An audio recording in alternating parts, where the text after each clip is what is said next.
Então, boa tarde a todos, bem-vindos ao colóquio de Física da UFABC. Hoje teremos a professora Cecília Quirenc, minha colega lá do CMCC. Ela fez a graduação e o doutorado lá na USP, fez pós-doc lá na Alemanha, no Max Planck, e atualmente ela é uma pesquisadora visitante lá nos Estados Unidos, na Universidade de Maryland e no Instituto Goddard, né? Então, por favor, Cecília, fique à vontade. Tá ok. Celso, obrigada pela apresentação, obrigada pelo convite para apresentar o colóquio da física. Eu vou falar sobre diferentes aspectos do meu trabalho relacionado com oscilações de estrelas de nêutrons. Então, para começar para vocês, e meus slides não estão passando, peraí.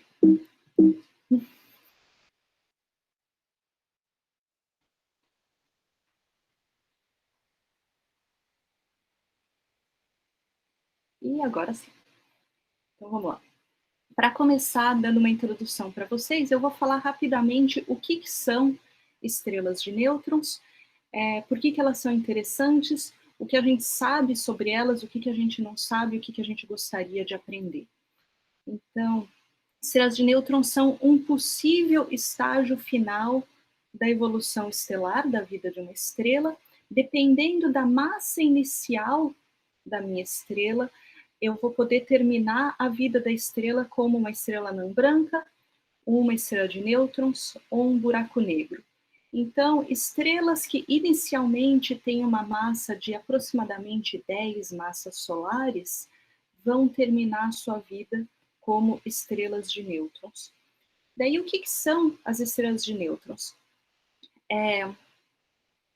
Elas vão ser estrelas que têm uma massa de aproximadamente 1,4 massas solares, vamos dizer de 1,2 a 2,2 massas solares. O raio delas é aproximadamente 12 quilômetros, que é, vamos dizer assim, 10 a menos 5 do raio do Sol. Então, eu pego aproximadamente a massa do Sol e eu comprimo num raio muito menor. Então, uma das características principais das estrelas de nêutrons é que elas são objetos muito compactos. E elas vão ser formadas depois de uma explosão de supernova, do tipo que o núcleo da estrela colapsa sob a ação da gravidade. Isso pode formar essa nebulosa aqui, e a estrela de nêutrons fica lá no meio. Isso daqui é uma representação do pulsar do caranguejo. E o que acontece é que com essa matéria muito compacta dentro da estrela de nêutrons, isso me dá algumas perguntas a respeito de qual é a estrutura no interior da estrela de nêutrons. Em primeiro lugar, é bom a gente esclarecer que a estrela de nêutrons não é feita inteiramente de nêutrons, mas é um material muito rico em nêutrons. E eu vou ter uma estrutura com uma atmosfera, talvez até um oceano líquido, uma crosta sólida, e daí depois eu vou ter a parte externa do núcleo, a parte interna do núcleo, e aqui é onde eu tenho esse ponto de interrogação gigante, é onde a gente realmente não sabe como a matéria nuclear de partículas se comporta. Então, aqui no meio eu posso ter núcleons, eu posso ter matéria estranha, eu posso ter matéria de quarks, eu posso ter alguns condensado de quarks e gluons. Tem várias coisas que a gente não sabe e tem muitos modelos que foram propostos para descrever como a matéria se comporta dentro de estrelas de nêutrons. E o que acontece é que isso é um problema de física de partículas, mas é um problema de física de partículas que eu não consigo resolver nos laboratórios na Terra. Porque nas experiências que a gente faz, por exemplo, no LHC, eu estou aqui nesse diagrama de fase, numa região de alta temperatura e baixa densidade, que é o que acontece quando eu colido íons pesados, por exemplo. As estrelas de nêutrons estão aqui nessa outra região, onde eu tenho alta densidade e baixa temperatura. Baixa temperatura relativamente à temperatura de Fermi do material. A temperatura em si é bastante alta. E a gente tem a projeção, vamos dizer assim, de uma transição de fase, passando mais ou menos por aqui. Talvez exista um plasma de quarks e gluons, talvez eu tenha outros estados mais exóticos da matéria. E isso daí a gente ainda não sabe. E esse diagrama de fase, eu preciso de observações astrofísicas de estrelas de nêutrons para conseguir entender a física de partículas nessa região aqui. E isso a gente consegue modelar da seguinte maneira. Se eu tenho um modelo para a composição do núcleo de uma estrela de nêutrons, e eu tenho uma prescrição para as forças entre essas partículas.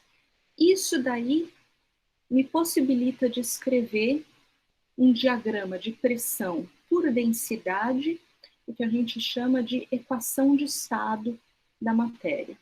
E aí, modelos diferentes vão me dar curvas diferentes nesse diagrama de pressão por densidade. De maneira geral, o que a gente vê aqui é que a pressão aumenta com a densidade, isso seria esperado, mas qual a inclinação ou inclinações dessas curvas em diferentes intervalos aqui para a densidade, isso é o que a gente ainda não sabe. Então, eu posso ter uma região aqui que descreve a minha incerteza a respeito dessa equação de estado. Daí eu pego essa equação de estado e eu coloco ela nas equações de estrutura estelar, que vão me descrever a pressão, a densidade e a massa da estrela como função do seu raio. Resolvendo as equações de estrutura estelar, aí eu vou ter, para cada condição no centro da estrela, qual a densidade e qual a pressão no centro da estrela, eu vou ter qual é a massa total e o raio total dessa estrela, que é o que eu estou mostrando aqui. A massa total da estrela em massas solares e o raio total da estrela em unidade de quilômetros. Então, isso daqui é o que eu encontro para diferentes modelos de equação de estado que estão aqui. Certo? A gente pode ver que, por exemplo, equações que vão me dar estrelas de quark têm um comportamento bem diferente das outras, essa coxinha aqui. Mas então o que eu tenho que é interessante, olhando essas curvas? Configurações com massa mais baixa vão ter raios maiores. Então elas são menos compactas. E à medida que eu tenho massas maiores, o raio fica menor, eu vou ter configurações mais compactas e eu chego até uma massa máxima que é prevista por cada uma dessas equações de estado. De novo, essa região aqui azulzinha está me descrevendo onde eu posso esperar ter resultados, dada a minha incerteza na equação de estado. Então, cada ponto aqui nesse gráfico é uma estrela com uma determinada massa, com um determinado raio. Okay? Daí, em alguns casos, eu posso querer dar spin para essa estrela, eu vou ter que descrever isso também, usando as minhas equações. E com tudo isso eu posso descrever o espaço-tempo exterior da minha estrela, onde eu vou ter efeitos relativísticos e propagação de ondas gravitacionais, por exemplo. Então, esse diagrama aqui mostra como eu faço essa relação entre a física de partículas e a relatividade geral. E eu acho que isso é aonde se encontra a maior parte do meu interesse de pesquisa, a chamada astrofísica relativística, onde eu preciso de ingredientes de astrofísica e de relatividade geral para descrever eventos que são observados. Falando de observações, aqui eu tenho de novo um diagrama com várias equações de estado e as curvas de massa por raio para essas equações de estado. Daí, como eu falei para vocês, a gente tem para cada uma dessas equações de estado uma massa máxima, que é descrita, e aqui essas faixas horizontais estão mostrando massas de estrelas de nêutrons que foram medidas e a largura da faixa me dá a incerteza nessa medição. E aqui o que é interessante é que se eu tenho uma observação de uma massa que é mais alta do que a massa máxima prevista por alguma equação de estado, como essas aqui, quer dizer que essas equações de estado que falham em atingir a massa observada, elas têm que ser descartadas ou pelo menos reavaliadas e modificadas, porque elas não conseguem descrever as observações que são feitas. Então, aqui a gente tem resultados da estrela de nêutrons com maior massa que já foi medida, é um pouco abaixo de 2,2 massas solares. Vocês veem que se eu colocar uma outra faixa aqui com 2,2 massas solares, eu vou provavelmente ter outras equações de estado que eu vou acabar descartando. Então, isso é uma revisão bastante abreviada do que a gente sabe de alguns interesses que a gente tem no estudo de estrelas de nêutrons.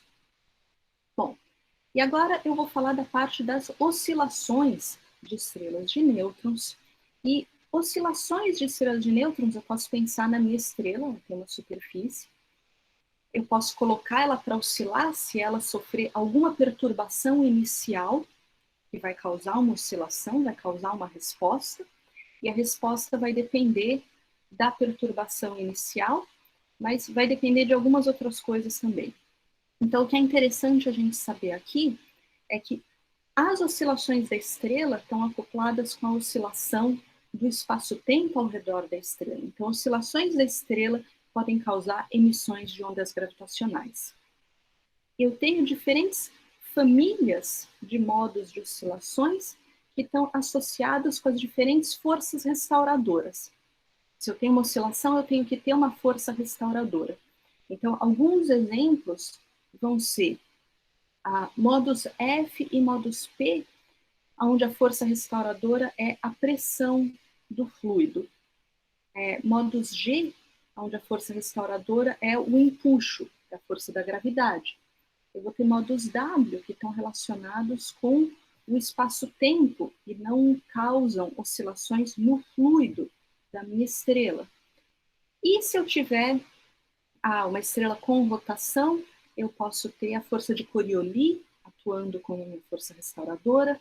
Se eu tiver uma estrela com campo magnético, eu vou ter modos associados com o campo magnético também, e todos esses estão associados com ondas gravitacionais que podem ser emitidas. Então, basta para isso eu ter a estrela com uma perturbação causada por algum agente externo que excite esses modos com uma amplitude observável. Então, isso é uma outra dificuldade que a gente vai falar a respeito. E daí essas oscilações eu descrevo como um oscilador harmônico amortecido mesmo. Eu vou ter um período da oscilação, uma frequência, e eu vou ter um tempo de decaimento que está relacionado com a emissão dessas oscilações em ondas gravitacionais, carregando energia para o infinito e, desse modo, amortecendo as oscilações na estrela. Então, agora eu chego na pergunta de como nós vamos conseguir observar essas oscilações, como a gente vai conseguir observar as estrelas de nêutrons, para começo de conversa também. E estrelas de nêutrons eu posso observar no espectro eletromagnético, em ondas eletromagnéticas. Existem observações feitas em ondas de rádio, por exemplo, pulsares podem emitir em rádio. Elas emitem também em raios X, emitem também em raios gama, emitem também, aí já não mais em ondas eletromagnéticas, emitem em ondas gravitacionais. Então, esses aqui são alguns exemplos de observatórios que são usados para estudar estrelas de nêutrons. E é importante a gente mencionar que, por exemplo, raios X e raios gama têm que ser estudados em órbita, porque a nossa atmosfera nos protege dessa radiação com energia mais elevada. Então, por exemplo, o Fermi é um satélite que está em órbita, o NICER está instalado na Estação Espacial Internacional. Raios X, a gente não tem dificuldade, desculpem, ondas de rádio, a gente não tem dificuldade de observar do solo, ondas gravitacionais também não. Então, alguns exemplos de onde a gente acha que foram observadas oscilações de estrelas de nêutrons. Por exemplo, existe um tipo de estrela de nêutrons chamado magnetar, que tem esse nome por ter um campo magnético muito elevado e por se entender que as emissões de magnetares utilizam a energia do seu campo magnético. Esses magnetares aparecem às vezes como soft gamma repeaters, que a gente abrevia por SGR, e 3 desses soft gamma repeaters tiveram um giant flare, uma explosão muito energética que foi detectada, e depois dessa explosão muito energética em raios gama, o sinal continua decaindo para energias mais baixas em raios X, e essa cauda do sinal em raios X, está mostrada aqui para um desses 3 eventos, tem oscilações cujas frequências foram observadas, aqui, por exemplo, estão alguns valores dessas frequências em hertz que foram observadas nessa cauda aqui.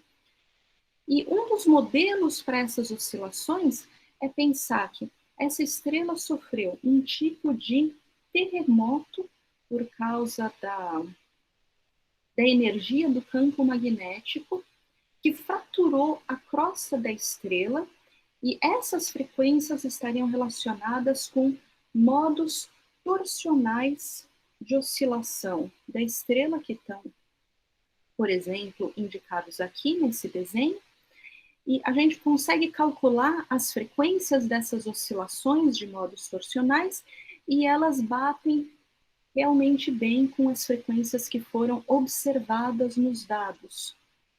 Então, a gente tem a ideia de que isso podem ser uma primeira indicação de oscilações de estrelas de nêutrons que foram observadas. E aqui a gente mostra que essas frequências, elas estão presentes no sinal, mas elas não estão presentes no sinal inteiro. Se eu pegar esse sinal inteiro e eu dividir ele em segmentos de aproximadamente 1 segundo, a gente vê que essas frequências aparecem e desaparecem como se essas oscilações estivessem sendo excitadas, amortecidas e reexcitadas ao longo do tempo, como se eu tivesse um terremoto e réplicas desse terremoto acontecendo na estrela de nêutrons.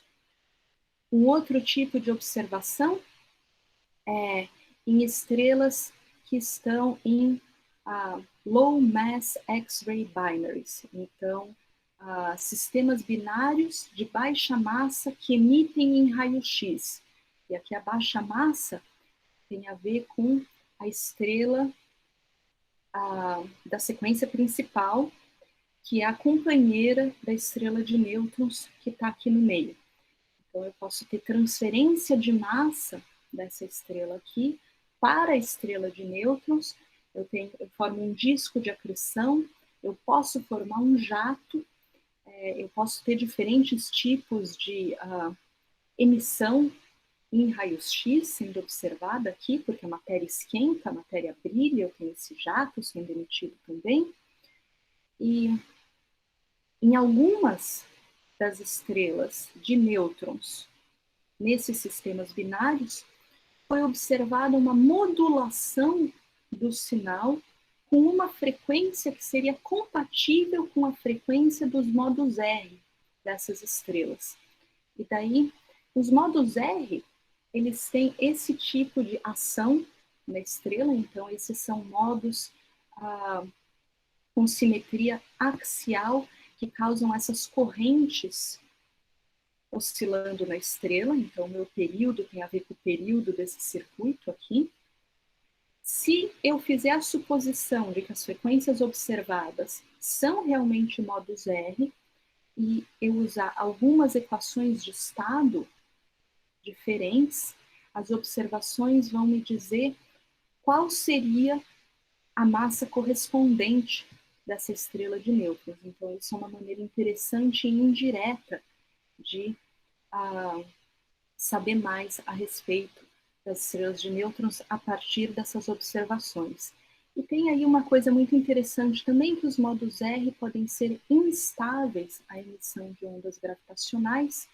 Então, das estrelas que num diagrama de frequência por temperatura estiverem aqui dentro, essas estrelas poderiam emitir ondas gravitacionais, talvez com amplitudes observáveis. Então, tem coisas aí interessantes para serem entendidas também. Continuando, eu também posso já ter observado oscilações de estrelas de nêutrons em ondas de rádio. Aqui a gente tem nosso candidato são os Fast Radio Bursts, então essas explosões rápidas em rádio, que vêm sendo observadas bastante recentemente.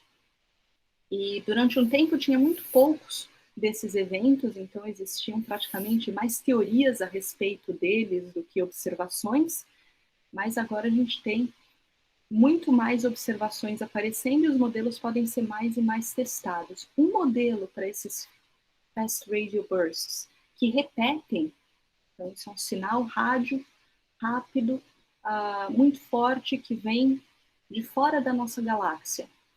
Alguns deles repetem, outros não.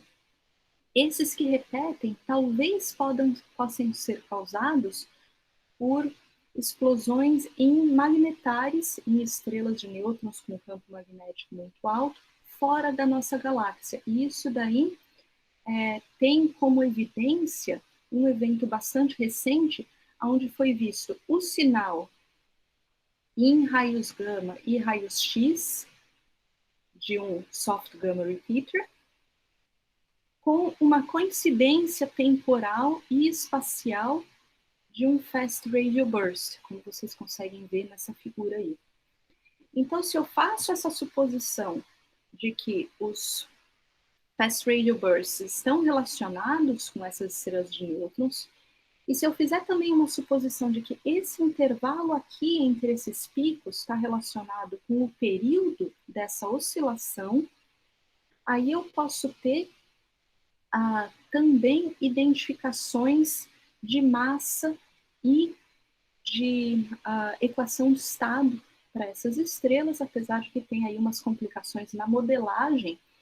Então, para resolver qual seria o melhor modelo, nós esperamos que vamos ter muitos eventos desse tipo que vão ser reportados, e aí uma análise estatística vai ser capaz de explicar melhor quais são os modelos mais consistentes com os dados. Bom, então até aqui eu falei de estrelas de nêutrons, eu falei de algumas observações que podem estar relacionadas com oscilações de estrelas de nêutrons no espectro eletromagnético, em raios X e em ondas de rádio. Vou começar a falar agora de ondas gravitacionais, mas antes de fazer isso, eu queria saber se alguém tem alguma pergunta, antes da gente mudar de assunto. Perguntas? Alguém? Alguma dúvida? Pode abrir o microfone, levantar a mão, escrever no chat.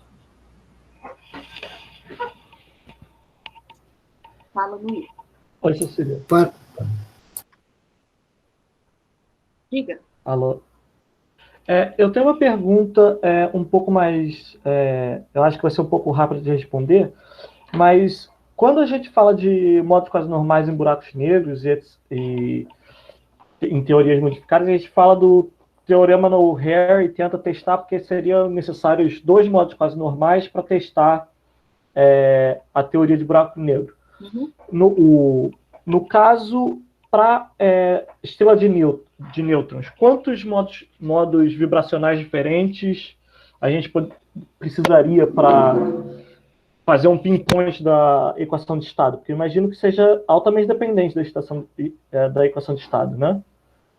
Essa é uma ótima pergunta e eu não tenho uma resposta exata para ela.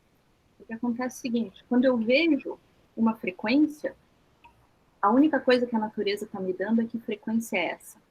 Ela não está me dizendo, essa é a frequência do modo de quadrupolo fundamental de uma estrela sem rotação e sem campo magnético. Se eu soubesse que aquela frequência é o modo fundamental de quadrupolo da estrela sem rotação e sem campo magnético, aí eu poderia ter uma bastante informação para saber qual é a massa dessa estrela e qual é a equação de estado dessa estrela. Mas eu só sei a frequência. E essas frequências mudam com a massa, com a equação de estado, com a rotação, com o campo magnético e com a identificação desse modo também. Então, buracos negros são muito mais simples, porque eu sei que o meu espaço-tempo do buraco negro só depende da massa e do spin. A minha estrela de nêutrons depende de um monte de variáveis, e muitas delas nem são discretas, né?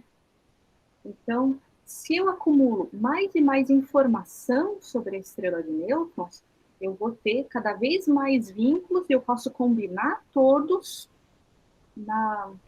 para reduzir a minha região de incerteza para a equação de estado. Mas eu não posso te dizer, se eu tiver 12 frequências detectadas, eu consegui descobrir a equação de estado. Não. Então é um pouco mais complexo. Espero que eu tenha respondido. Respondeu sim, obrigado. Nada. Mais alguma pergunta?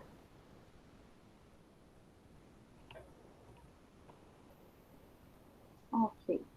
Então, vamos continuando. Falando agora de ondas gravitacionais, eu vou pensar num sistema binário de estrelas de nêutrons, e daí, para um sistema binário de estrelas de nêutrons, eu tenho a progressão que está nesse desenho aqui em cima. Eu tenho inicialmente o binário, e as duas estrelas se aproximam cada vez mais devido à perda de energia causada pela emissão de ondas gravitacionais. Eu tenho a fusão, onde é gerado um short gamma ray burst, uma explosão de raios gama. Eu tenho uma fase de quilonova, que é observável no óptico, e daí eu vou ter o produto final dessa fusão rodeado por um disco de acreção. Se eu pensar nessa primeira parte inicial aqui, e se eu fizer a suposição de que este sistema binário não tem órbitas circulares, mas tem órbitas excêntricas, então com excentricidade razoavelmente alta, o que vai acontecer é que a emissão de ondas gravitacionais desse tipo de sistema binário com excentricidade, eu vou ter um pico cada vez que os dois corpos passam pelo periastro, cada vez que eles passam mais perto um do outro. Eu tenho esses picos aqui. E daí eu tenho essas oscilações aqui no meio. E se eu olhar isso daqui, que é a onda, a amplitude da onda no tempo, e comparar com isso daqui, que é a correspondente frequência no tempo, aqui nessa reta horizontal eu tenho marcada a frequência do modo fundamental de oscilação dessas estrelas.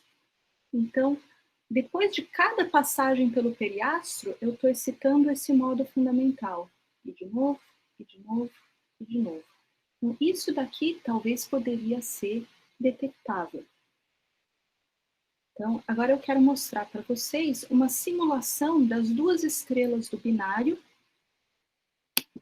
Elas vão passar perto no periastro 2 vezes. Depois, da próxima vez, vocês vão ver bastante evidente as oscilações excitadas nas duas estrelas por causa dessa passagem. Ok. Então, isso daí é a representação do mecanismo que eu estava falando para vocês. Eu tenho esse sistema excêntrico, as estrelas passam próximo umas das outras, isso causa uma perturbação por força de maré e excita esses modos de oscilação. Agora, o problema é que esses modos de oscilação, eles têm frequências, o modo fundamental, por volta de 1 kHz, 2 kHz. Aqui eu tenho a curva de sensibilidade do LIGO, nosso detector de ondas gravitacionais atual, e o LIGO, ele tem a melhor sensibilidade por volta de 50 a 500 Hz. Então, quando eu chego a mais de 1 kHz, onde estão essas frequências que eu gostaria de observar, a minha sensibilidade é muito pior. Então, esse sinal, que já seria mais fraco do que o sinal da fusão das duas estrelas, ele vai estar lá, mas o ruído do detetor nessas frequências vai ser mais alto. Então, a minha expectativa de detectar essas frequências está relacionada com os detetores de ondas gravitacionais de terceira geração que estão planejados. Então, quando a gente fala de 3G em ondas gravitacionais, a gente está falando de detetores como o Einstein Telescope e o Cosmic Explorer, que estão projetados, eles vão provavelmente entrar em funcionamento na próxima década. E daí você vê aqui as curvas de ruído projetadas para o Cosmic Explorer, elas são bem mais baixas, quer dizer que o ruído é muito menor. Então aqui nas frequências que eu quero ver, eu já vou ter uma sensibilidade melhor do que a que eu tenho com o LIGO hoje em dia para as melhores frequências do LIGO. Então, isso daí é uma detecção que eu vou esperar para o futuro. Uma coisa interessante que a gente pode fazer detectando essas frequências, isso volta um pouco para a pergunta que o Luiz Felipe fez, é o seguinte: eu tenho, por exemplo, algumas relações universais para frequências que não dependem da equação de estado.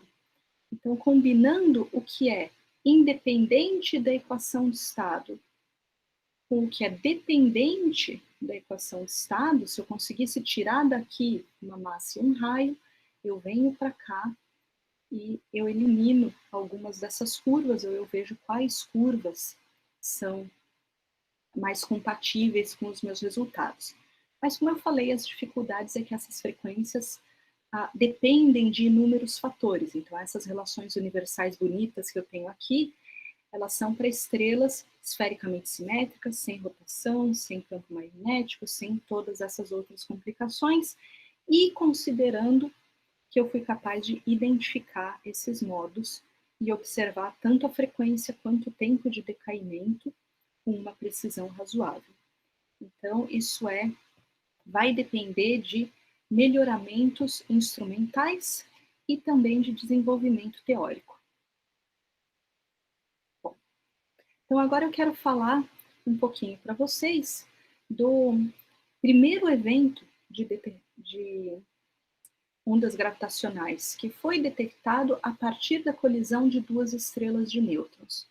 Então, a identificação desse evento veio da observação da contrapartida eletromagnética do evento, então ele foi observado em ondas gravitacionais e também em ondas eletromagnéticas, e a 2 segundos aproximadamente depois da detecção da fusão pelos observatórios de ondas gravitacionais na Terra, foi detectado um gamma ray burst. E esse evento foi muito estudado. Não só a gente aprendeu sobre estrelas de nêutrons, sobre a sua equação de estado, mas também sobre a formação de elementos pesados da tabela periódica. Também dá para fazer cosmologia com esse tipo de evento, com a determinação da constante de Hubble. Então, fusões de estrelas de nêutrons são eventos muito ricos em conhecimento que a gente pode obter, mas também são eventos relativamente raros. Por enquanto, já teve 2 que foram anunciados.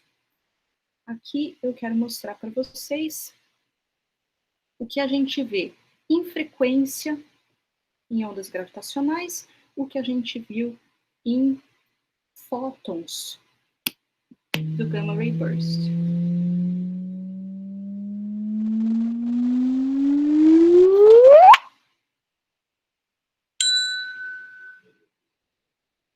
Então aqui teve uma representação dessa frequência que está nas frequências que a gente consegue escutar, e aproximadamente 2 segundos depois da fusão, o gamma ray burst está aqui.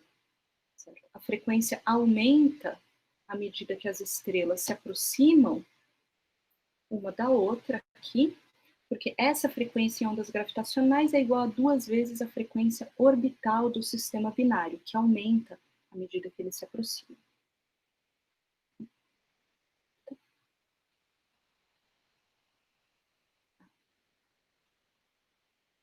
Ok. E aí uma pergunta interessante é o que vai acontecer depois da fusão e como é emitido esse gamma ray burst. E eu tenho 2 possibilidades. Eu tenho a possibilidade das 2 estrelas de nêutrons imediatamente se fundirem e formarem um buraco negro, e esse buraco negro é a origem do buraco negro com o seu disco de acreção, o que emite o gamma ray burst, mas eu também tenho a possibilidade das 2 estrelas de nêutrons, ao se fundirem, formarem um objeto metaestável, que é uma estrela de nêutrons hipermassiva, e de essa ser a origem do gamma ray burst. Então, se eu olhar para o que a gente vê em simulações de relatividade numérica, dependendo das massas iniciais do sistema binário, eu vou ter estágios finais diferentes. Então, aqui eu tenho um sistema binário com 2 estrelas de nêutrons bastante massivas, elas se fundem e imediatamente formam um buraco negro, e com esse material em volta do disco de acreção que veio da distorção das 2 estrelas por força de maré, à medida que elas chegam muito perto uma da outra. Se eu abaixar um pouco as massas iniciais, eu posso formar essa estrela de nêutrons hipermassiva, Hypermassive Neutron Star, aqui, que vai durar, vamos dizer, uns 100 milissegundos, de 1 milissegundo a 1 segundo, talvez, não dura muito tempo. E daí isso colapsa, forma um buraco negro. Ou se eu abaixar mais as massas iniciais, isso daqui pode acabar virando uma estrela de nêutrons no final ou um buraco negro no final, mas isso aí vai levar mais tempo. Agora, infelizmente, esse tipo de simulação eu só posso fazer no computador. Eu não consigo preparar as estrelas de nêutrons e mandar elas se fundirem para ver o que acontece. Eu preciso confiar naquilo que eu vou conseguir observar. Essas diferentes possibilidades vão me dar diferentes ondas gravitacionais. Então, aqui, esses 3 casos diferentes, esse primeiro pedaço inicial é sempre a parte em que as 2 estrelas de nêutrons estão chegando cada vez mais perto uma da outra. O zero é onde eu tenho, em todos os casos, a fusão das 2 estrelas de nêutrons. E aí, em casos onde eu tive a formação imediata de um buraco negro, eu vejo esse pedacinho aqui, depois da fusão, que vai ser simplesmente a assinatura em modos quase normais do buraco negro que foi formado. Se eu tenho um estágio de estrela de nêutrons hipermassiva, aí eu vou ter uma emissão de ondas gravitacionais bastante forte antes do colapso de um buraco negro. Então, isso daí é uma coisa que a gente pode entender como vindo das oscilações dessa estrela de nêutrons hipermassiva, porque eu não tenho mais binário, eu não tenho mais fusão, isso já aconteceu, eu estou com um objeto só isolado, que está emitindo em ondas gravitacionais por causa dessas oscilações, dessas perturbações que estão acontecendo. Então, se eu olhar no espaço de frequência, eu vou ter diversos picos nessa parte do sinal, e eu posso tentar fazer uma identificação desses picos, e as frequências e amplitudes deles vão ser diferentes dependendo da equação de estado da minha estrela de nêutrons.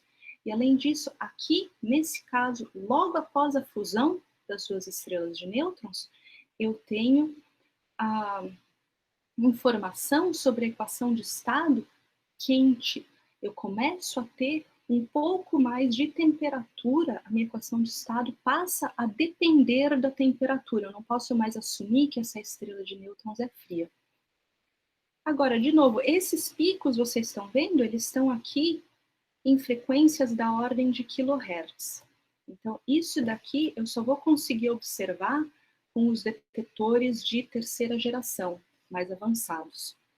Mas existe a possibilidade de quando for emitido o jato do gamma ray burst, se esse jato for emitido durante a fase da estrela de nêutrons hipermassiva, e eu tenho oscilações que estão acontecendo na estrela, se eu pensar na superfície da estrela e essas oscilações chacoalhando a superfície da estrela, eu vou poder ter, talvez, uma precessão da direção desse jato por causa das oscilações que estão acontecendo na estrela.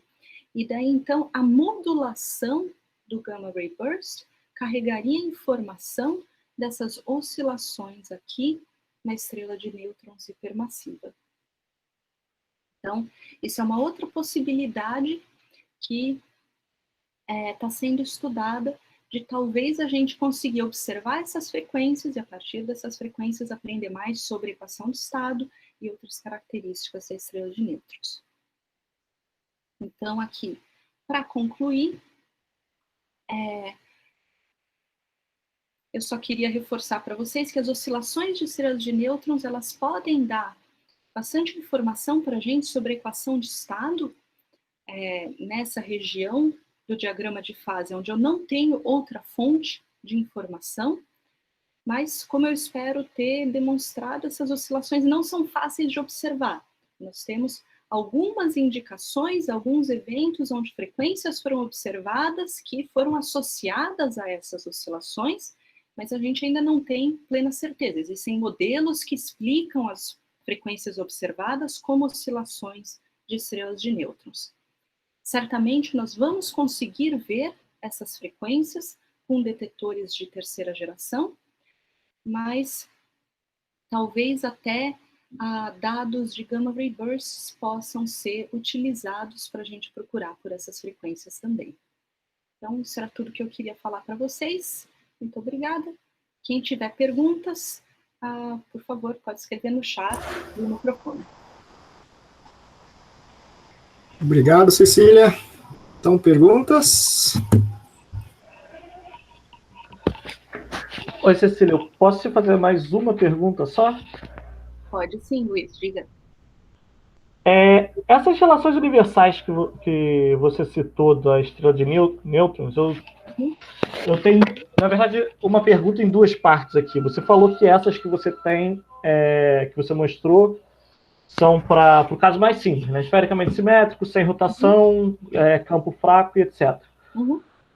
Minha pergunta é esperado que isso aconteça também para um caso mais geral? Ou não se tem nem ideia? E também se isso indica que alguma grandeza está sendo conservada no seu sistema? Porque me pareceu que tem um coeficiente linear bem mais ou menos fixo aí, se você disser que isso é uma linha reta, então me parece que pode ter alguma grandeza ser fixa, né? Ok. Duas coisas aqui. Sim, esses resultados são para estrelas sem rotação, sem campo magnético. Você pode pensar que, de maneira genérica, eu espero que a minha estrela sempre vai ter alguma rotação e algum campo magnético. Mas daí a pergunta é, quando essa rotação e esse campo magnético são importantes o suficiente para fazer correções relevantes a esses resultados que estão aqui?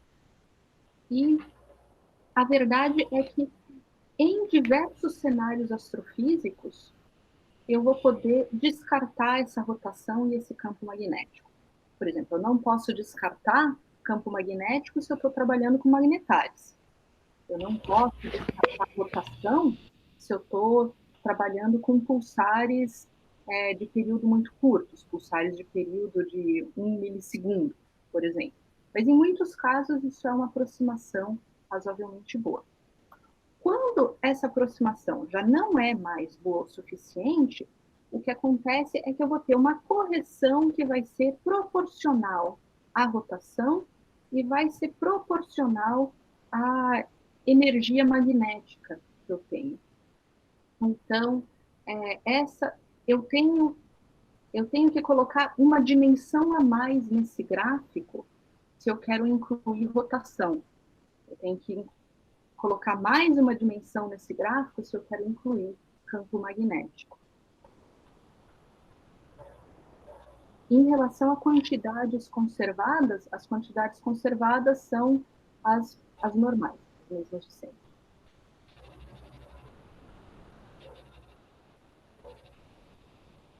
Respondeu a pergunta? Respondeu sim, obrigado. De nada.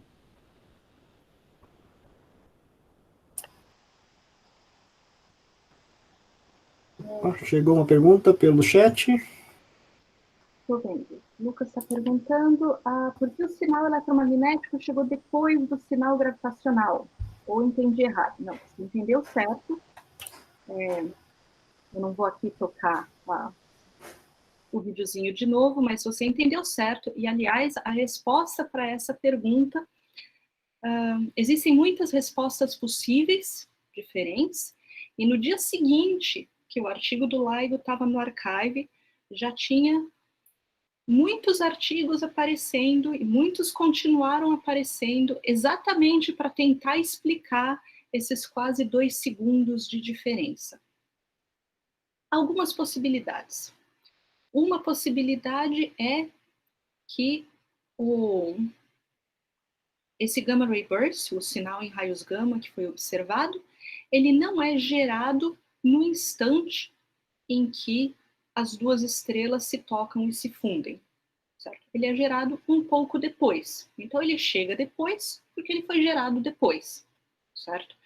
Então, por exemplo, no modelo que eu estava falando, de ter a emissão do jato acontecendo durante o estágio de estrela de nêutrons hipermassiva, isso é um exemplo, certo?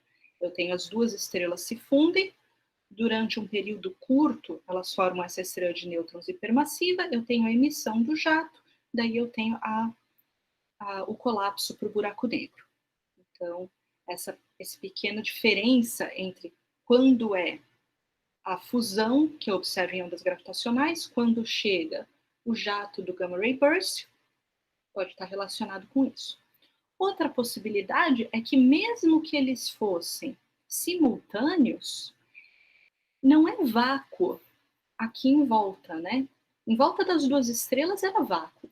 Mas quando elas chegam no ponto de se fundirem, eu não tenho mais vácuo porque eu comecei a vamos dizer assim, destruir essas estrelas e começa a soltar a matéria delas por causa das forças gravitacionais muito fortes. Então, aqui no desenho da simulação, eu sei que eu vou ter um monte de matéria aqui em volta, que, aliás, é a matéria que vai brilhar na quilonova depois. Então, os fótons do gamma ray burst, eles têm que conseguir sair de dentro dessa região razoavelmente densa de material que foi expelido das duas estrelas. E daí os fótons, eles vão fazendo o seu livre caminho médio, colidindo com todas essas partículas e levam um certo tempo até eles conseguirem sair. Então, essa é uma outra explicação possível. Outras explicações passam até por teorias alternativas de gravidade, aonde ondas gravitacionais e ondas de luz não se propagam com a mesma velocidade, mas aí são possibilidades mais exóticas. Lucas, respondeu sua pergunta? Ok.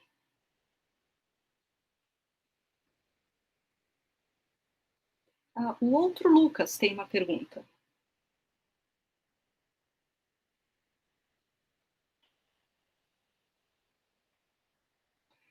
Tá.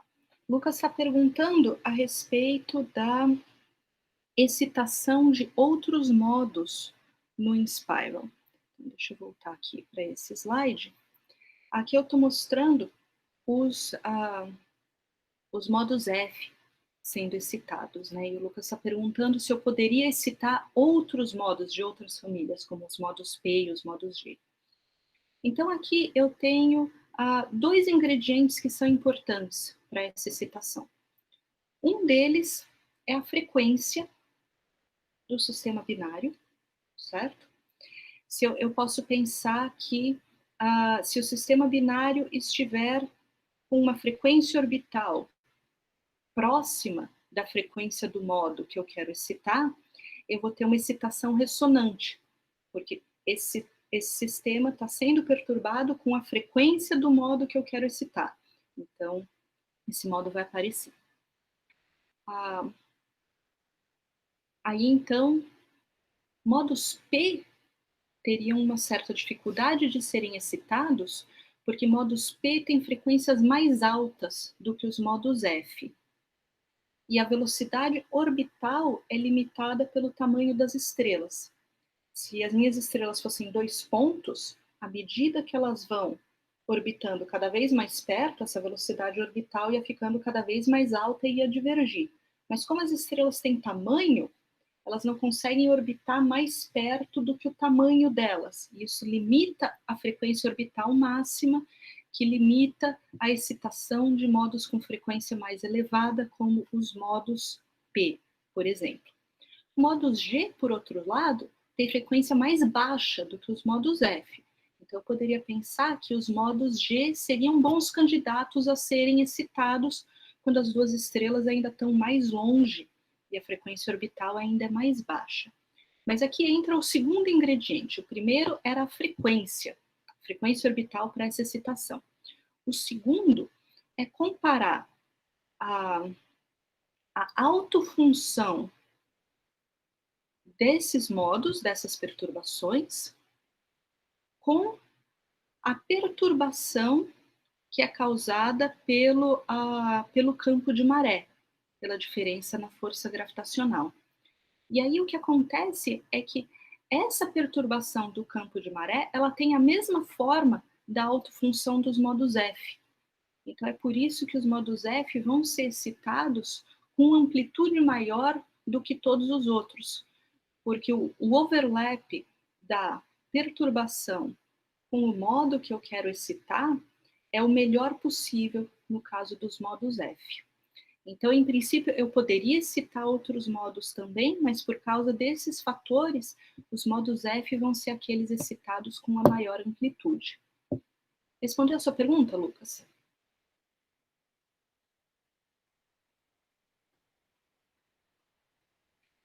O Luiz está perguntando se a gente não espera que as órbitas vão se circularizar muito rapidamente. Sim, as órbitas circularizam com emissão de ondas gravitacionais. Então, se eu começo com um sistema binário que tem alguma excentricidade, a emissão de ondas gravitacionais circulariza essas órbitas. Isso é verdade. Agora, se eu quiser ter um sistema altamente excêntrico, aí eu vou ter um sistema, como está indicado aqui nessa figura da direita, que não vai ter tantas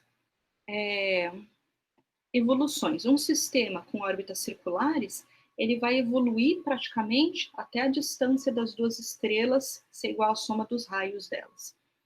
Agora, se eu tenho um sistema excêntrico, bom, esse azul aqui, ele praticamente faz uma passagem só e elas já estão tão perto que elas se fundem. Esse vermelhinho aqui, eu tenho algumas passagens e daí elas se fundem. Esse roxinho, eu tenho um pouco mais de passagens, mas elas se fundem também.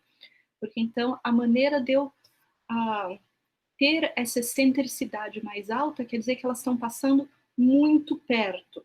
E daí elas vão se fundir mais rápido do que elas conseguem se circularizar. Em relação a esse tipo de sistema ser uma fonte para o LISA,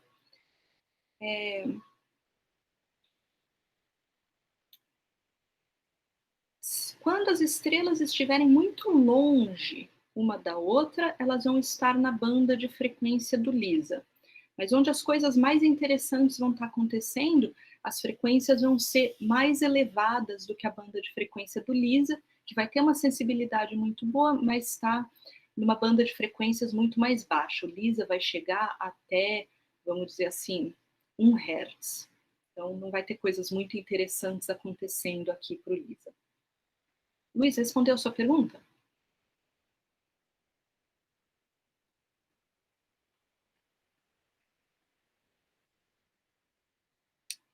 Ok, mais alguma pergunta?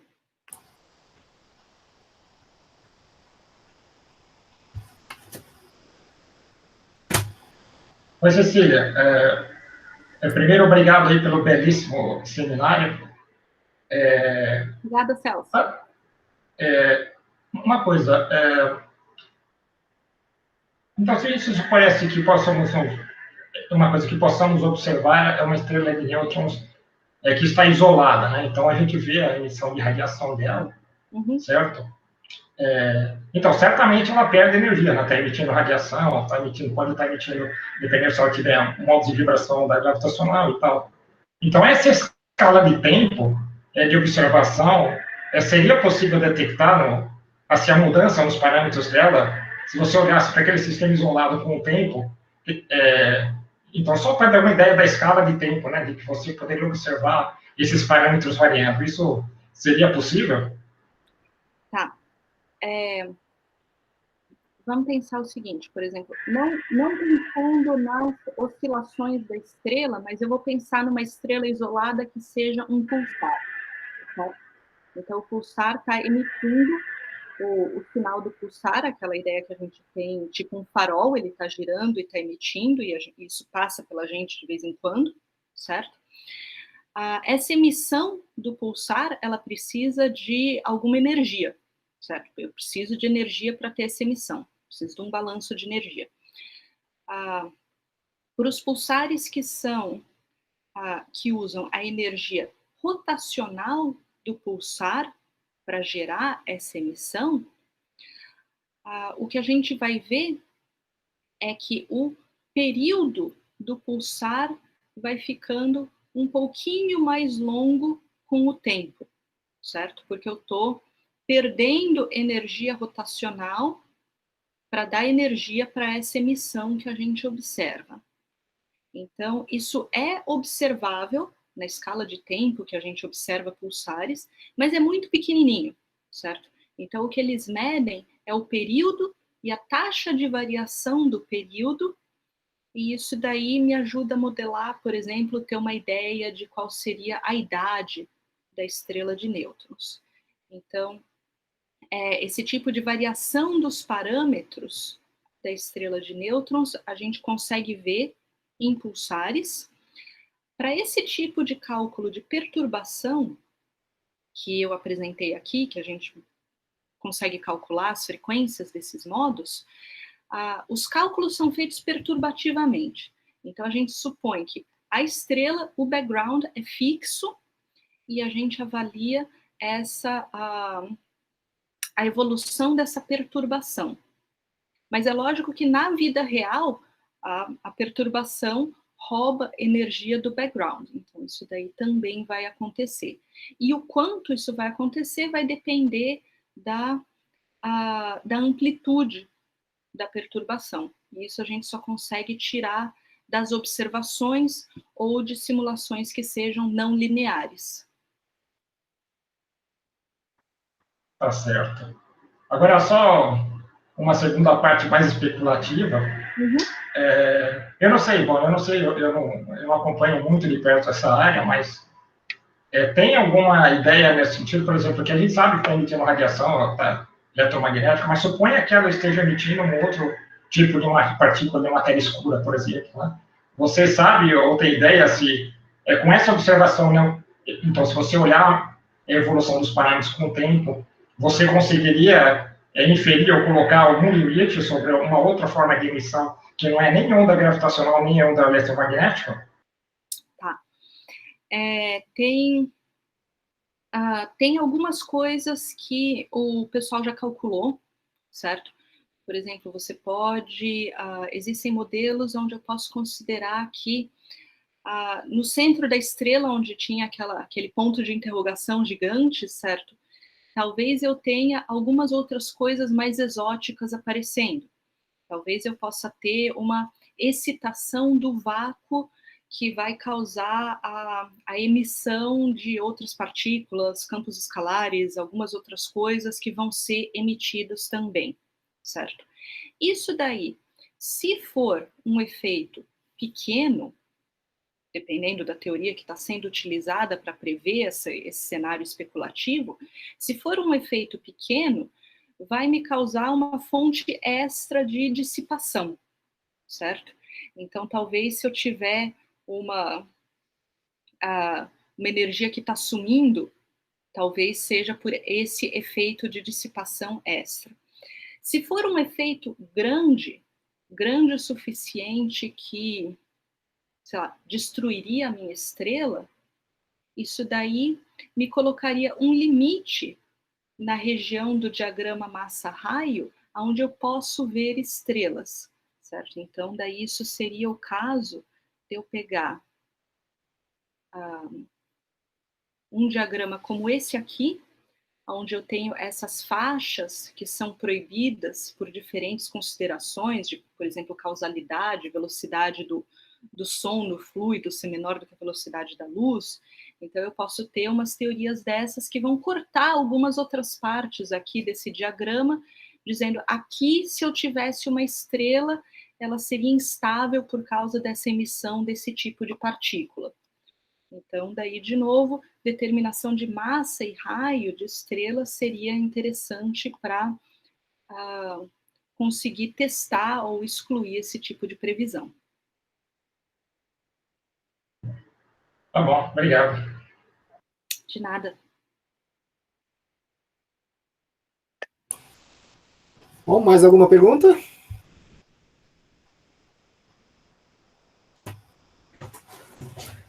Bom, então, se não tiver, vamos agradecer de novo a Cecília, em silêncio. Muito obrigada. E retomaremos na semana que vem. Então, obrigado pela participação, obrigado, Cecília, pela ótima palestra. Nada. E até a próxima. Nada.